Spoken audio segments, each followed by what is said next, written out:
Ви колись придивлялися до старих сімейних фотографій? Траплялося бачити акуратно вирізані силуети або заштриховані чорнилом обличчя. Це не випадково, це фізичний доказ страху. На запитання, ким був прадід, мільйони українців чули одну завчену відповідь: простим селянином. Жодних деталей, жодних імен, суцільна стіна мовчання. Можливо, ви самі пам'ятаєте, як при спробі розпитати про голодомор чи репресії бабуся різко переводила тему або різко замовкала, ніби чогось чекаючи. Ми звикли вважати це якоюсь просто забудькуватістю чи небажанням ворушити важке минуле. Але правда набагато страшніша. За цим мовчанням стояв смертельний ризик, який Радянський Союз вживив у генетичний код кожної родини. Система змусила наших предків самостійно знищувати власну пам'ять. Забути означало зберегти життя собі та своїм дітям. Сьогодні ми розсекретимо механіку цієї радянської машини стирання пам'яті. Ми розберемо конкретні шифри в документах і анкетах, за якими люди ховали своє справжнє походження – дворянське, куркульське чи повстанське. Ви дізнаєтесь, чому штучно змінювалися закінчення у ваших прізвищах і як створювалися вигадані сімейні легенди. А наприкінці відео ви отримаєте чіткий інструментарій, де саме у відкритих цифрових базах та державних архівах сьогодні можна знайти правду, яку ваші дідусі та бабусі були змушені забрати з собою в могилу. Підписуйтесь на канал Контури Історії, щоб не пропустити нові випуски. У 20-ті та 30-ті роки минулого століття в Радянському Союзі офіційно проголошували рівність, братерство та відсутність класів. Але насправді молода держава розгорнула масштабну і жорстку систему соціальної гігієни. Була створена невидима кастова система, яка визначала твоє право на освіту, на професію і, зрештою, на саме твоє життя. Все залежало від одного папірця – анкети. В СРСР людина буквально складалася з того, що було написано в графі «соціальне походження». Суспільство поділили на соціально близьких та соціально чужих. Якщо твої батьки були бідняками або заводськими робітниками, ти отримував зелене світло. Але якщо ти мав необережність народитися в сім'ї священника, заможного господаря, того самого куркуля, дрібного підприємця або, що гірше, був нащадком офіцера армії Української Народної Республіки, ти автоматично отримував вовчий білет. З таким тавром не брали до університету, виганяли з роботи, а під час Великого терору ти ставав першим кандидатом на заслання до Сибіру чи розстрілу. Люди швидко зрозуміли правила цієї кривавої гри. Якщо держава хоче бачити пролетаріїв, ми стаємо пролетаріями. Почалося масове, тотальне переписування біографій. Українці свідомо і власноруч вбивали своє минуле на папері. Сьогодні в галузевих державних архівах СБУ та МВС лежать тисячі кримінальних справ і особистих карток з тих часів. Відкриваючи їх, дослідники часто бачать одну й ту саму картину. У графі «соціальне походження» слова «із дворян», «із міщан» чи «син священнослужителя» густо по кілька разів закреслені. А поруч, часто тремтячою рукою, чорнилом виведено нову ідентичність з селян-бідняків або з батраків. Це не було шахрайство. Це був єдиний доступний інструмент порятунку.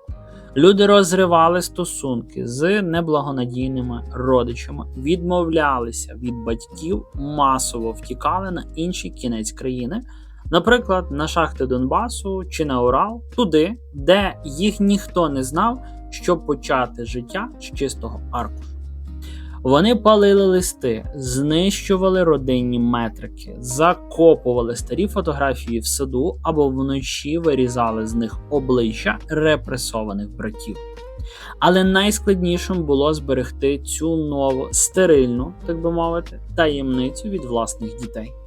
Радянська школа, починаючи з дитячого садка, виховувала ідеальних інформаторів. Історія Павлика Морозова, який доніс на власного батька, висіла на дошці пошани в кожному класі. Дітей методично вчили, що відданість партії важливіша за любов до своєї родини. Тому батьки робили найстрашніший вибір. Вони брехали своїм дітям. Вони розуміли, якщо дитина не знає, що її дідусь був розкуркулений, вона випадково не проговориться про це вчительці. Так формувалося ціле покоління з ампутованою пам'яттю.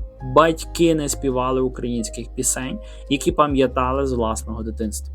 Ховали вишиванки на дно скрині і суворо забороняли розпитувати про тих, хто назавжди зник у 33-му або 37-му. Мовчання стало найвищим проявом батьківської любові та інстинкту самозбереження.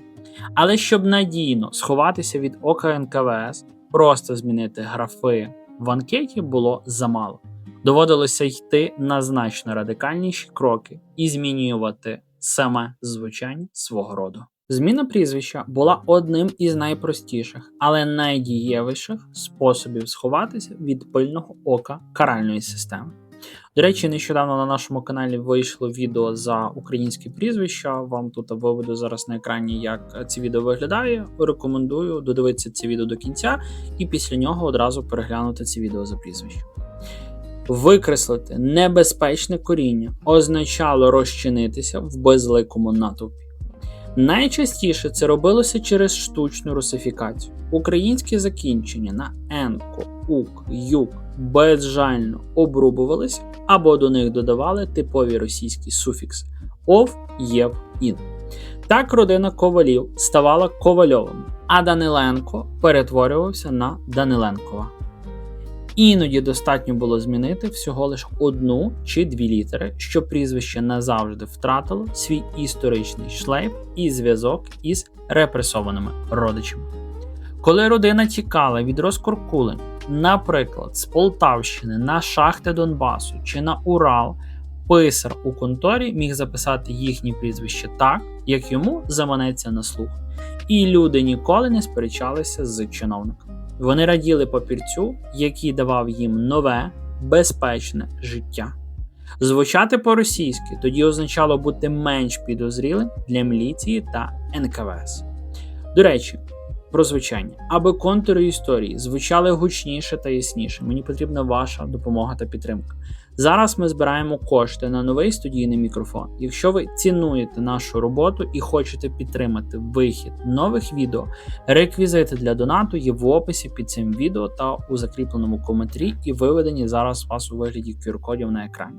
Кожна ваша гривня допомагає нам зберігати правду і робити відео кращими. Нам залишилось там, якщо не помиляюся, близько 1000 гривень до закрити цей збір. Відгукніться, підтримуйте нас і дякую всім, хто підтримує.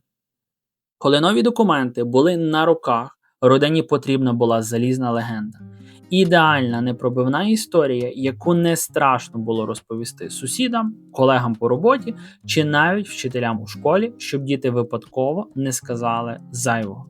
І якщо детально проаналізувати ці сімейні міфи, вони дивовижним чином схожі, буквально між собою по всій Україні, ніби написані під копірку в одному єдиному кабінеті.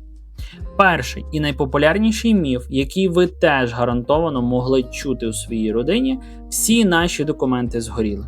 Під час війни, у випадковій пожежі, при раптовому переїзді, причина взагалі не важлива. Головне, що кінці у воду. Жодних свідоцтв про народження, жодних виписок із церковних метрик, де могли бути записані імена неправильних дідів чи прадідів, які мали власну землю, були священниками або боролися за незалежність в армії Української Народної Республіки. Без паперового минулого людина ставала тією, якою сама себе назвала власне в цій новій анкеті.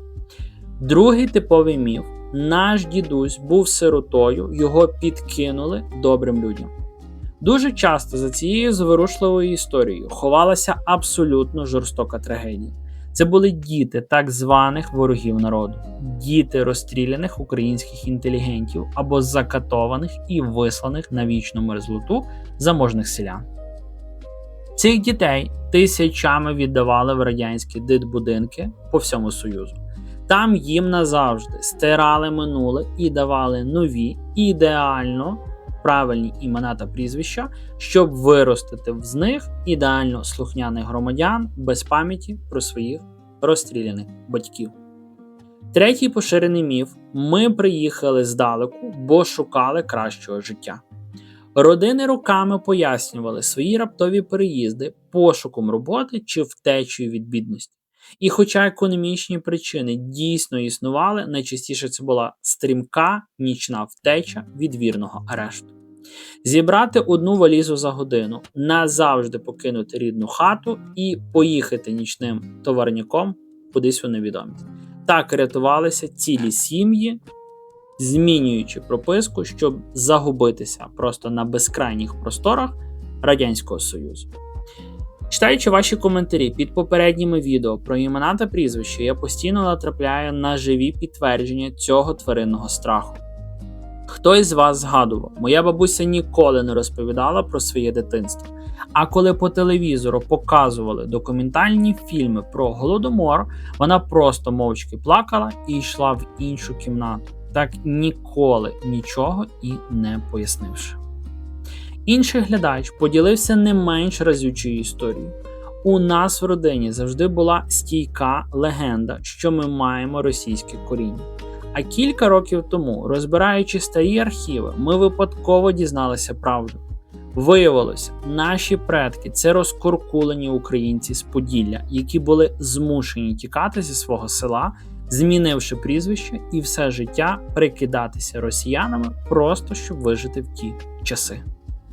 Це не просто поодинокі випадки, це масовий, глибокий психологічний захист цілої нації. Люди до самої смерті боялися говорити зайве. Вони розмовляли виключно пошепки на власних кухнях, постійно озираючись на двері. Мовчання і брехня найріднішим людям стали абсолютною нормою життя і єдиною твердою гарантією виживання для мільйонів українців. Радянська влада чудово розуміла, поки людина не знає свого справжнього коріння, з неї можна зліпити ідеального гвинтика тоталітарної системи. Громадянина без національності, без традицій і без власної історії. Але знищення пам'яті не зупинялося лише на зміні прізвищ чи фальшивих анкетах. Машина терору працювала набагато глобальніше, стираючи з лиця землі історію цілих регіонів і переписуючи географію просто на свій лад. Уявіть масштаб цієї системи. Щоб змусити націю забути, хто вона така, недостатньо просто залякати якісь там окремі родини. Потрібно було знищити саму фізичну пам'ять простору. І більшовики підійшли до цього з небаченим розмахом. Почалося тотальне перейменування всього, що оточувало людину. Тисячі українських сіл, містечок та вулиць, які мали багатовікову історію, пов'язану з козацтвом, магдебурзьким правом чи місцевими промислами, раптово зникли з географічних мап і взагалі з будь-яких мап. Замість них з'явилися безликі штамповки – комсомольські, пролетарське, ленінське, першотравневе, червоне і жовте. Це не було якоюсь там простою зміною вивісу. Це була цілеспрямована психологічна операція. Якщо твоє село називається Жовтневе, це означає, що воно нібито не існувало до революції. Твоя земля не має минулого, а отже, вона повністю належить партії. Але найсильніший удар було завдано по головному архіву будь-якої родини – церковних метричних книг. До приходу комуністів саме церква ретельно фіксувала кожне народження, шлюб та смерть. Там зберігалися імена ваших предків за сотні років до вас. Радянська влада чудово розуміла цінність цих паперів. Коли масово руйнували храми, перетворюючи їх на склади, метричні книги навмисно спалювали просто на подвір'ях, або ж конфісковували і передавали в закриті спецфонди. Це було справжнє документальне вбивство. Знищивши ці книги, влада одним махом відрізала мільйонам українців шлях до пошуку свого коріння глибше початку ХХ століття. Там, де папір не горів, система бралася за фізичні докази кладовища. Ви, напевно, знаєте про таку типову радянську практику, як будівництво парків культури та відпочинку, або стадіонів просто на місці старих цвинтарів. Це відбувалося в Києві, Одесі, Львові та сотнях дрібних містечок буквально по всій Україні.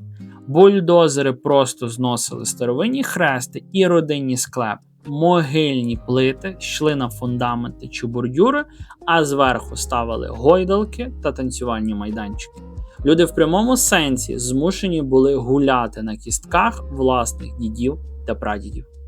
Уявіть психологічний стан людини, яка не може прийти на могилу своїх предків, бо там тепер стоїть якийсь клоун чи атракціон.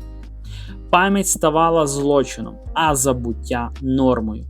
Щоб остаточно просто розірвати зв'язки між людьми і їхньою землею, застосовувався метод змішування населення.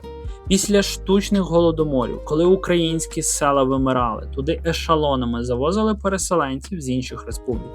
Місцевих масово депортували до Сибіру чи Казахстану, а в їхні хати селили чужинців. Створювався пекельний людський коктейль, у якому ніхто не знав свого сусіда. В таких умовах про жодну довіру чи збереження місцевих традицій не могло бути й мови.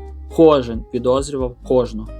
Ще одним жахливим етапом стирання пам'яті стало масштабне затоплення територій.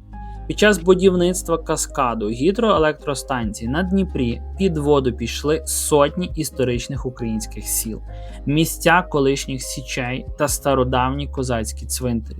Людям давали мінімум часу на збори. Ті, хто не міг або просто не встигав викопати прах своїх рідних, змушені були залишити їх на дні штучних водосховищ. Ця Дніпровська Атлантида стала ще одним мовчазним свідком того, як імперія нищила наше з вами коріння.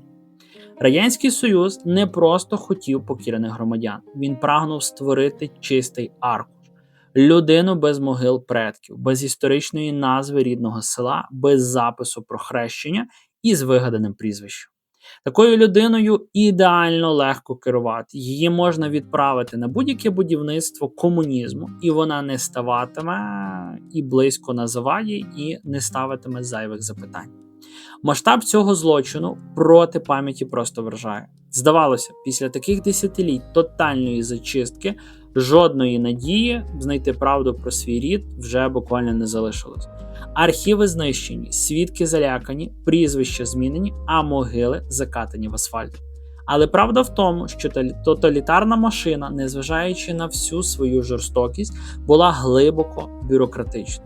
Вона постійно залишала сліди.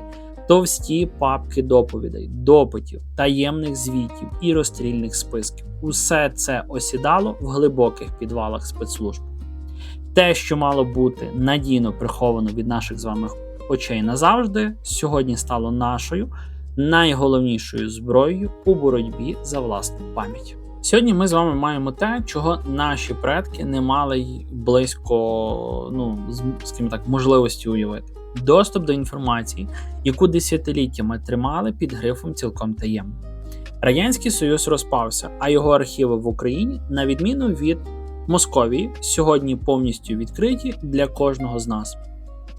Пошук вашої родинної історії варто починати з 3 чітких кроків. Перший крок. Домашній детектив. Не поспішайте одразу писати запити до установ. Уважно переберіть усе, що є у вас вдома. Старі свідоцтва про народження, шлюб чи смерть, трудові книжки, військові квитки, похвальні грамоти та навіть старі листи. Обов'язково переверніть усі чорно-білі фотографії. На звороті часто залишалися дати, присвяти або назви фото, ательє та міст, які можуть підказати справжні географічні прив'язки для вашого роду. Порівняйте по батькові вашої бабусі та її офіційне місце народження. Якщо ви бачите якісь певні розбіжності між тим, що казали в родині, і тим, що написано в паперах, це перша зачіпка.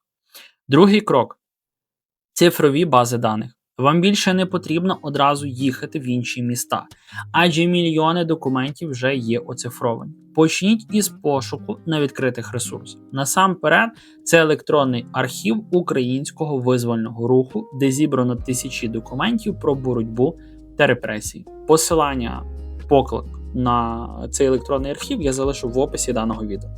База даних Національного банку репресованих, а також Національна книга пам'яті жертв Голодомору.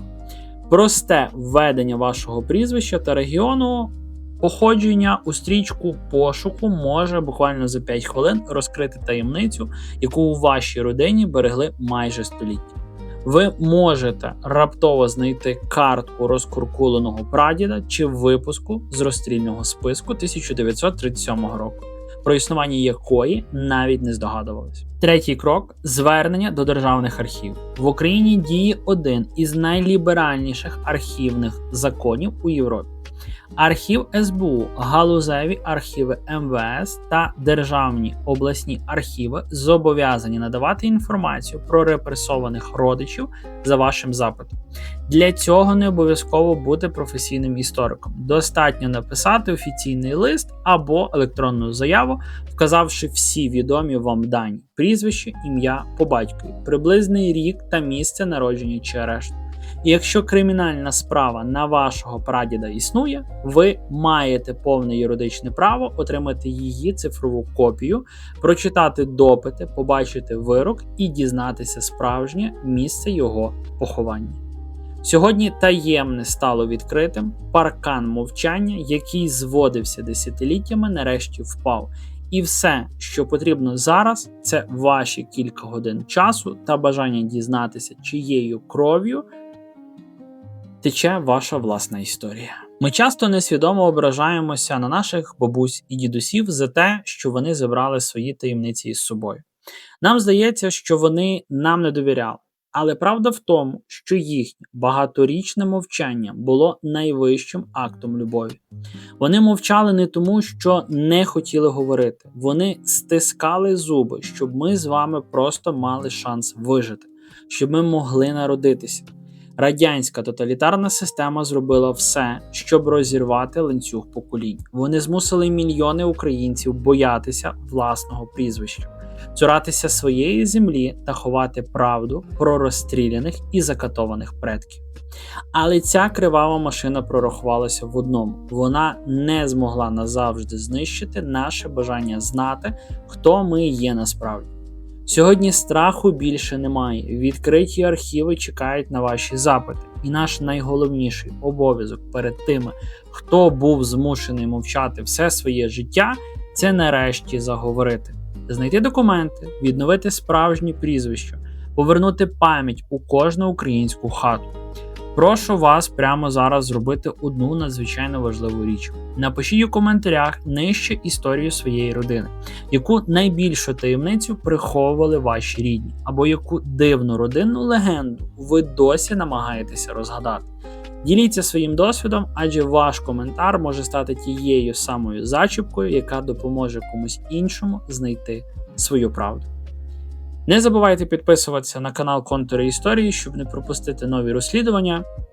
До речі, натискайте дзвіночок, коли ви підписались на канал, де вам пише підписано, та у вас справа є дзвіночок, натисніть на нього і дозвольте, щоб вам YouTube поширював абсолютно всі сповіщення, все, що відбувається на нашому каналі, щоб ви не пропускали нові випуски. А також переходьте в наш телеграм-канал, там я публікую багато архівних матеріалів та історичних документів, які просто не вміщуються у форматі відео. Якщо ж вам цікава історія нашої зброї та армії, обов'язково заглядайте на канал, на YouTube, мій другий канал «Очима воїна». Пам'ятайте своє коріння, шукайте свою правду і ніколи не дозволяйте системі переписувати вашу історію. Долучайтеся до фінансової підтримки каналу, щоб нашу історію більше ніхто і ніколи не переписував. Дякую вам за перегляд, бережіть себе, тримаємо стрій і слава Україні! Підписуйтесь на канал Контури Історії, щоб не пропустити нові випуски.